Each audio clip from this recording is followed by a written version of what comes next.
I'm Norm from Nordik. I'm a sales consultant. I've been with Nordik for 1 year now. My newest hobby is, it's a sport called pickleball. I love to play it, but I love to talk about it just as much.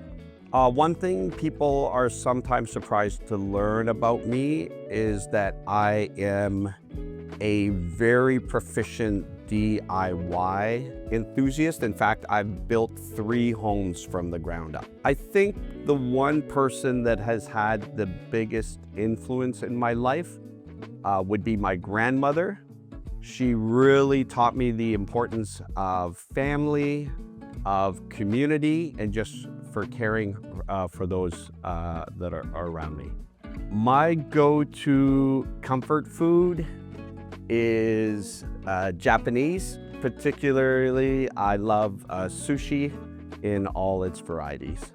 My favorite family tradition is holidays.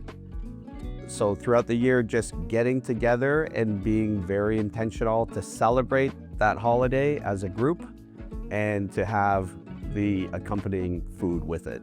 I'm Norm, and I'm looking forward to seeing you.